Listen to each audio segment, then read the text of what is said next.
Welcome to our channel. तोच डाळीचा ढोकळा खाऊन तुम्हाला कंटाळा आला असेल तर इथे बघा मी छान असा मुगाच्या डाळीचा ढोकळा करून दाखवणार आहे।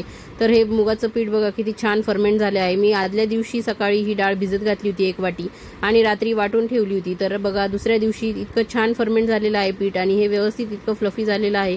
तर यामध्ये बघा मी हे छान हलवून घेणार आहे आणि यामध्ये 1 चमचा डाळीचं पीठ टाकून घेणार आहे आणि त्याच चमच्याच्या मापाने 1 चमचा रवा इथे घालून घेणार आहे। रवा आणि डाळीचं पीठ टाकल्यामुळे छान हा जो मुगाच्या डाळीचा ढोकळा आहे मस्त जाळीदार स्पॉन्जी असा तयार होतो, हलका फुलका तयार होतो। तर इथे मी चवीपुरतं मीठ टाकलेलं आहे, थोडी पिठी साखर टाकून घेतलेली आहे आणि थोडंसं इथे तेल टाकून घेतलं आहे। जवळजवळ 2 चमचे इथे मी तेल टाकून घेतलेलं आहे। तर हे सर्व मिश्रण व्यवस्थित एकाच डायरेक्शनमध्ये आपल्याला फिरवून घ्यायचं आहे। जसं आपण डाळीच्या पिठाचा ढोकळा करतो त्याचप्रमाणे इथे मुगाच्या डाळीच्या ढोकळ्यामध्ये सर्व साहित्य टाकायचं आहे आणि एकाच डायरेक्शनमध्ये हे व्यवस्थित आपल्याला फेटून घ्यायचं आहे। तर याला मी थोडंसं पाणी टाकून याची कन्सिस्टन्सी व्यवस्थित करून घेते। तर आपल्याला ढोकळ्याला जशी आपल्या मुगाच्या डाळीची बॅटरची गरज आहे त्याप्रमाणे हे बॅटर तयार करून घ्यायचं आहे आपल्याला। आणि यामध्ये रवा टाकलेला आहे त्यामुळे 5 मिनिटं याला मी रेस्टमध्ये ठेवून देणार आहे, म्हणजे रवा छान फुलेल यामध्ये। आणि हा रवा फुलेपर्यंत बघा आपण व्यवस्थित इथे अशी कन्सिस्टन्सी तयार करून घेतलेली आहे। तर तुम्ही कधी असा पर्याय निवडला आहे का की डाळीच्या पिठाच्या ऐवजी मुगाच्या डाळीचा ढोकळा तुम्ही कधी करून पाहिला आहे का? जर नसेल करून पाहिला तर माझ्या पद्धतीने करून बघा आणि व्हिडिओ शेवटपर्यंत बघा आणि चॅनलवर नवीन असतात तर चॅनलला नक्की लाईक शेअर सबस्क्राईब करा।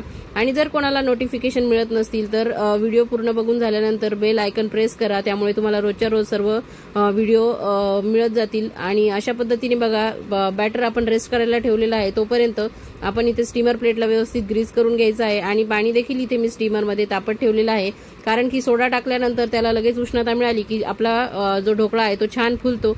तर इथे बघा मी 2 चिमूटभर सोडा टाकून घेतलेला आहे। तर तो ऍक्टिवेट करण्यासाठी मी त्यामध्ये थोडंसं पाणी घातलं आहे आणि व्यवस्थित याला परत एकदा मी चमच्याच्या साहाय्याने हलवून घेणार आहे। आता बघा तुम्हाला सोडा टाकल्यानंतर पीठ किती फ्लफी दिसतं आहे ते।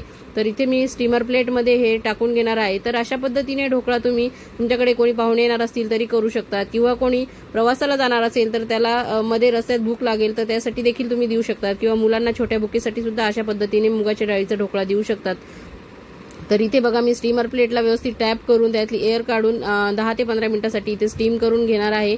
आणि इथे सुरीच्या साह्याने मी बघितलं आहे तर सुरी एकदम स्वच्छ निघाली आहे, कुठेही चिकटलेलं नाहीये सुरीला, त्यामुळे आपला ढोकळा व्यवस्थितपणे शिजला आहे। तर याच्या कडा मी मोकळ्या करून घेणार आहे आणि व्यवस्थित याचे छान पीसेसमध्ये याला कट करून घेणार आहे। तर हा ढोकळा वजन कमी करणाऱ्यांसाठी देखील एक छान पर्याय आहे। तेच मूग मटकी यांच्या उसळी खाऊन कंटाळा आला असेल तर अशा पद्धतीने तुम्ही ढोकळा देखील करून खाऊ शकतात।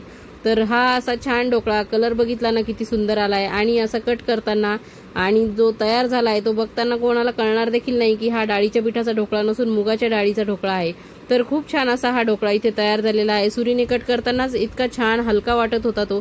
तर इथे मी त्यावर टाकण्यासाठी फोडणी करून घेणार आहे।